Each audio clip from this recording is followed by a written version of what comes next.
Matt, just give us the quick overview of the whole unit offensively in terms of your line. Like Coach said, I feel good about our first two groups, better than I felt the whole time I've been here, as far as having 10 guys that can go out there and function on this level, communication, seeing movement on defense, being able to react the way we want them to movements and situations, and understand when it's third and short, third and long, and use the technique that I want them to use. And we're not all 10 are, physically to the point where they're going to be. We got some young guys, but I feel really good about our depth. Right now, the first five guys, feel great about the left side, with Wyatt and Tomas. Yates is doing a really good job of continuing to get better every day, straining more, learning the center position in pressure situations. We put him down there and had a goal line snap about a week ago, and he snaps it over the quarterback's head. I told him, I said, look, man, that's a learning moment. Anybody can come out here and snap that ball against air. I said, but when you're going against a 320-pound nose guard, we've got to get those reps. That's where he's continuing to grow there. We had a goal line period yesterday where we had about 4 plays of, really high pressure, under center, 6-0 lineman coming off the ball kind of deal. And we had all 4 of them were really good exchanges. So feel good about where he is. Right now, Hubbard is playing at a higher level than he's played since he's been here. He's all in. He's one of the hardest workers on the offensive line. Really changed his body. Really changed, and he's got a mindset of positivity and a mindset of working hard and always doing extra, and it's paying off. You can see it paying off by the way he's playing right now. And Malone at tackle, got to continue to press him to play with better pad level. He's a really, really smart player. Sometimes he overthinks, but his athleticism, you can tell. He runs better than Wyatt, like outside zone, stuff like that. He's running really, really well. So that group is gelled together. 4 of them are seniors, one's a junior. So you're getting a lot of what you expect as far as those guys looking downfields, looking at linebackers, looking at safeties, making calls, picking stuff up, and they're really working together good. Development for Wyatt, what's the next step you want him to take? The next step for Wyatt is just being an elite pass protector off the edge. That's something that he's got to continue to work, and he's really taking his game to the next level. He's working on, Jens Danielson, who's my assistant line coach, has done a phenomenal job of really, that was what we did all, when you got a player like Zach and like Wyatt, you got to find ways to coach them because they're really, really good at what they do. They work really hard. They're older. You got to find things for them to work on to get them. It's just like if you're a teacher in a classroom and you got really gifted students and you got some students that struggle, you got to figure out how to teach them all. And that's what we really work hard at, is having things for Wyatt to work on to get him to be that elite pass protector on third and long off the edge. He's going to be challenged, week 1, he's going to be challenged with one of the best pass rushers, if not the best pass rusher in college football this year. So that's the next step we're trying to take with him. Say it again? It sounds like you've got something up your sleeve there. Well, it's not. It's just continually working on the type of sets you take, not always doing the same thing. Understanding body demeanor from the defensive line, understanding, linebacker leverage, and really trying to hone down and understand what that guy's going to do. If you can hone it down to he's either going to do this or this, well, it's a lot better than just sitting off the ball and going, wow, I don't know what he's going to do. He's going to speed me. He's going to bull me. He's going to go inside, whatever it is. So that's something that, and it's a lot of studying. It's a lot of film watching, and it's a lot of, working on just technique at practice with his hands. We're just doing all those little things to help him, become, because he wants to be the best, and that's what he will do whatever you ask him to do to be the best. You've got expectations for this group. For it to perform the way you want it to, what does that entail? What does that look like? Communication's number one. We've been, for the PFF for 2 years in a row, we've been one of the highest rated offensive lines for getting hats on hats. It's a percentage of unblocked players at the point of attack, I believe, is what we've been top 3, for 2 years in a row. And that is a huge part of, you want to move people, you want to knock people back, but what you don't want to do is knock somebody back one time and then turn a guy loose 2 times. You know what I mean? So it's about communications, number one, understanding defenses, getting hats on hats. And then, the second part is just straining, straining every snap, understanding that to play the offensive line, you got to strain every single snap. And that's the two things we work on and we talk about every single day is attention to detail and strain. And if offensive line, if you can do that every single day and continue to get better and better. So that's what I'm looking for is attention to detail would be the communication part. We got to be great communicators and we just got to strain. We got to run our feet. We got to strain. We're playing some great defenses this year. One other thing here, your career, you've predominantly played specific guys a lot. You got a lot of snaps. Are you at the point now where you can force yourself to maybe play some more guys and rotate them around a little bit more? Are you at that point yet where you can do that? Well, I'm closer than I've ever been of being able, if you went up there today and you watched us play, you would have no idea who the starting five were because every period I had different guys working with it. It's not just going ones and twos, it's going three of the starters, two of the second team guys, and then three of the second team guys and two starters. And, you got to sit here and look at, okay, has Hubbard played beside Tomas enough? Has Wyatt played, besides Sully enough? Has, Landon played in the middle between the starting guards? Because, how you got, like it was last year, you never know. We had 7 guys that started different games, and you got to try to go through camp and make yourself. And the hard part about it is when you're going against a defense and you're wanting to win, you want your best 5 in there, but you got to make yourself go, hey, this is going to help us down the road. If we can take and work these guys together and they got a good relationship and they understand each other, that's what you want. That's when you feel good about rotating guys in by series and try to keep them fresh. That's a component of having the depth, the quality players. Yes. And you got to put them in those situations on a Saturday night in the stadium during the camp. I got to put Landon Livingston with a starting group and see what he can do.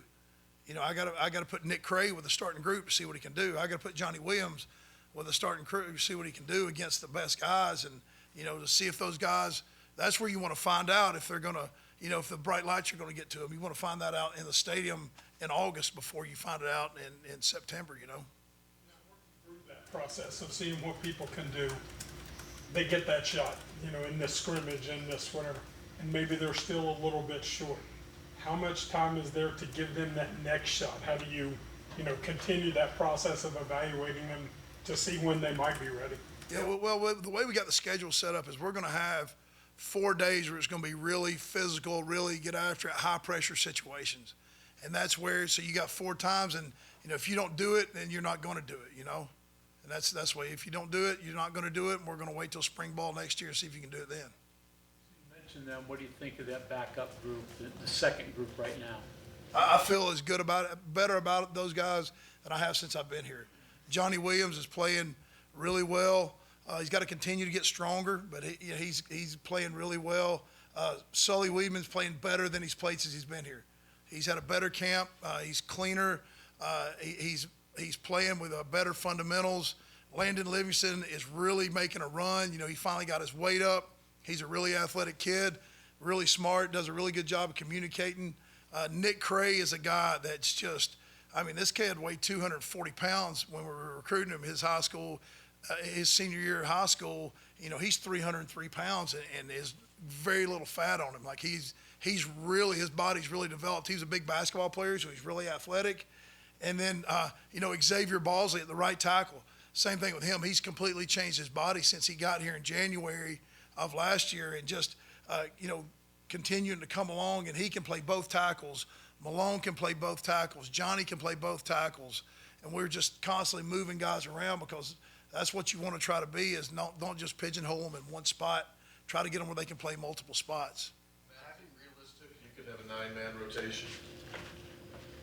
I could have 9 guys that could play. I don't know if it'd be realistic to say, hey, I'm going to roll these 9 guys in. I hope I got it where I'm like, okay, it doesn't matter who's in there. Let's go play. That's what I'm shooting for is to get it to that point. How does it change for you at all, having so much more experience around the line on offense? A lot of the returning receivers coming back, obviously Green a full season under his belt. Yeah, running it's totally backs. different than last year. Right. Like last year, we had to be able to be good at running the ball, right? Because that was like, we wasn't real sure, with a new quarterback, with a bunch of young receivers. But now the guys I'm seeing we've got on the edge, Bilal's doing a phenomenal job out there with those guys. They're blocking their butts off. And you go back and you look at a lot of the runs we had last year, they were going to be good runs, but they turned into great runs because P. Fox is blocking a safety. But, we had guys downfield working those blocks, but like our whole offense is better. Last year, I knew we were going to be good up front. With Zach anchoring us in the middle, I felt good about the quarterback run game but the rest of it kind of came along later in the season. But yeah, I feel better about our whole offensive group and the receiver room. I'm really impressed with. Of course, the running back room, we got two phenomenal guys, and we got some other young guys that are coming along. And the tight end room, I mean, that thing's really coming along. We got two high-quality tight ends with a lot of reps, and we got some young guys. We got Greg Generos, and that kid, he looks great, and he's just learning. He's like a freshman, and he is a really good-looking kid, and he's done some really good things. So I'm excited about the weapons that we have on offense, as opposed to last year. It was more just like it was more just smash mouth every time. You know what I mean? I'd imagine there's less pressure, but there's also the end of not wanting to feel too comfortable that, if I miss this, then Preston will pick it Yeah, up. but I mean, with my guys, it's like, and that's, y'all were talking about Frazier earlier with Coach Brown. Like Frazier set a standard. Like he set a standard, and he was the guy I pointed at for 4 years. Be like him, do like him, work like him, study like him, practice like him, play like him. And these guys around him, they all did that. They all did that. Him and Doug both. And both of those guys. I mean, Doug's in a camp. White's in a camp. Those were two really good linemen that we lost. But these other guys, they want to hold that standard. They're not sitting there going, "Oh, we don't have to be as good." And we may be a little bit different by the way we do things, but I think we got a chance to be just as good as we were last year up front. Just to be clear here on some of these backups, natural positions. Livingston, what's his natural Center. position? Center. Cray, Guard tackle. so right, left? Right. Right. And then Williams, obviously left tackle. Bosley, right tackle. Weedman, Left guard. left guard. Okay. So continue the evaluation with the true freshmen. What are you seeing out of them? Well, there's two guys. There's two other guys that are in that second group that are really doing well. Is Biggs and Cooper Young. Those two guys are getting a lot of reps with that second group too. Cooper being a center and a guard, and Biggs being both guards. Both those guys have played a lot the past couple of days and do a really good job. With the incoming freshmen, feel really good about Lucas Austin. He's doing a really good job at left tackle. That's another kid that weighed 240 pounds his senior year of high school, and he's sitting right at that 295 spot. He's really athletic. He actually set the school scoring record in basketball, so he's a really athletic kid. Justin Terry, the right tackle, is really coming along. He's a kid from Pickering, Ohio, and was under the radar.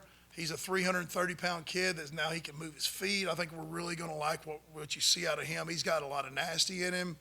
Really excited about what he's doing. And with Altuner, when we get him back, I think he's going to be a special player also. So I feel really good about those guys. You were talking earlier about the improvements that your guys made across the board with their bodies over the offseason.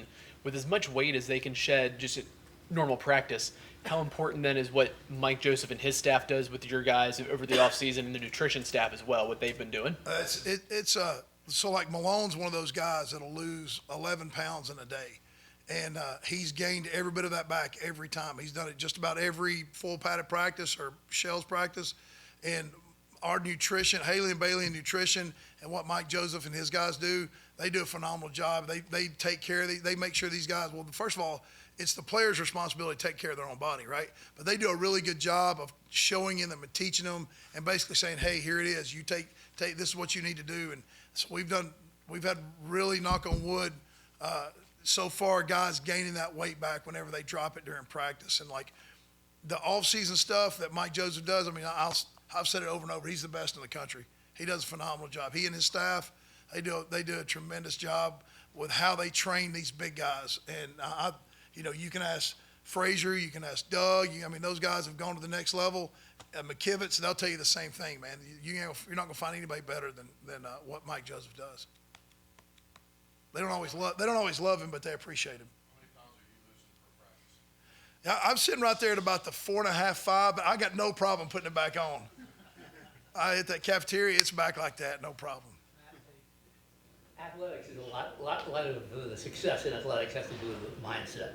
Yes. What is the difference in the mindset between offensive linemen, say, and a defensive lineman, or offensive lineman and a linebacker? What are you looking for in how they think? So offensive linemen, less emotional. less emotion. You got to be. Like I tell my guys all the time. For you to get on the field, we got to trust you. And for us to trust you, you've got to go out there and do the same thing over and over. Now, if this is as good as you are, I want you to be this all the time. I don't want this and this. So you got to be non-emotional, and you got to be the same guy every day. You got to be the same guy every snap. Where now, if this, like Frazier was up here, but he was like that every day, right? So I'm looking for non-emotional guys. From a mentality standpoint, you got to be able to overcome losses. You got to have a short memory, because there's, the only old lineman that's never lost is the one that's never played. You're going to get beat. You're going to lose a rep, but you got to be able to snap back, play the next play, and keep it rolling. You're going to jump off sides at some point. You got to, you got to be ready to go. You got to have a really short memory. Ego, none. None. You got to, and my room does a really good job of that. They want to start. They want to be the guy, but if the guy behind them's up and going, they'll coach them up and tell them what they're doing wrong. But yeah, no ego in our room. Drills this fall camp, seems like a lot more emphasis on lateral movement, even like lining guys up, horizontally out of the chute and a lot of those things. Is that part of what you were talking about earlier, that last year you were more drive blocking, but this year you want to be able to be more flexible in the way that you block running plays? Well, it's the way we teach scheme-wise our offense. We're multiple schemes. We're inside zone, which is more vertical, outside zone, more lateral, and then you have your gap stuff, which can be several different things. So really, we teach them all. And then, like last year, we played BYU. We had 300 yards rushing, maybe more, running outside zone over and over and over. And then we play Cincinnati, and they have a plan for it. We run gap scheme, and then we run for 300. So, it's really not, we don't sit out saying, hey, this is what we're going to be. We sit out saying, okay, we want to be good at all three of these. When we go into a game, which one is working versus this team? Do you get guys out of high school that tend to be better at one versus the other? Is there? Yeah, you get so it's really, you got to be athletic to run the outside zone. So the guys that are kind of big, heavy-footed guys, you can kind of take that off of there. They're not going to be very good at that. So that's why we tend, like I said, Cray, Lucas, guys that are athletic that we put weight on. That's the more the guys that we're looking for, as opposed to just the big, heavy guys that can down block. You noted that there are more coaches who can now coach during practice. It looks like there are 3 offensive line. So how do you split them up? How much of a benefit is that for you? Oh, it's been huge, especially with Jens, because I coached Jens in college. And Jens was here with us and then left, went to Mississippi State, then came back. So he and I have spent a lot of time together. We speak the same language. Jens does a phenomenal job in the run game. He is really growing as a young coach. So I'm comfortable with him. What I try to do is, you have all these reps, all these snaps, and then you try to get them all watched on film. And if we're all 4 groups are sitting in the same room, you never have enough time. So what we do is we split them up. And Ron Alexander, who is was my GA, now they call it the assistant O-line coach. He got all these titles, but he'll take the young guys and he teaches them the fundamentals. It's like I said, you got a 099 O-line class over here, right? So they're remedial. They're still learning the basic fundamentals. And then you got your 400 level graduate students, because I got 4 seniors. You can't coach them in the same room. So we do a really good job of organizing the way we teach things and making sure we're pushing this group over here, but we're also teaching this group over here, even though they're on different levels. So we work really hard. That's something that we put a lot of thought into, of using all 3 of us and make sure we're on the same page. And we're not teaching the same stuff. We're teaching high-end stuff here, fundamental stuff here. And then when these guys catch up, we'll move them over into this pile and we'll keep the guys. So that's the way we do it all year long. And it's really helped us. I think that's why we're at a spot now where I have more depth, because we've been teaching these guys on different levels until their fundamentals get where we want them. Can you talk about the addition to the new teams in the conference and what challenges that presents you with the defenses that you'll be seeing this year that you expect to see? I don't really know enough about them right now. I really don't. I'm a next day guy. I'm worried about camp tomorrow. Somebody said we're playing Penn State game 1. I don't know. I'm not really worried about it right now. I'm trying to make sure we're ready for this scrimmage on, next time we practice hard on Saturday.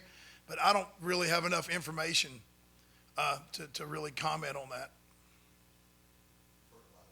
The red zone work specifically what role does your unit have, I guess, in ensuring that there's better execution? Well, it's, when you get in that red zone, there's a lot more going on, right? A lot more, you can get more safety blitz, you get more linebacker blitz, more movement. So that's something from an O-line standpoint, you got to know when you're in the red zone because you got your antenna, you got to put your antennas up looking for, okay, hey, this is when they could bring their safety blitz. We got to have our eyes up. We're looking for certain alignments to tell us when blitzes are coming. So that's when we use a lot of our pre-snap alignment rules and say, okay, hey, they're slid over this way. This is what's going to happen. So it's really good for us to get a lot of that red zone work because there's a lot of thinking that's going on from an O-line standpoint.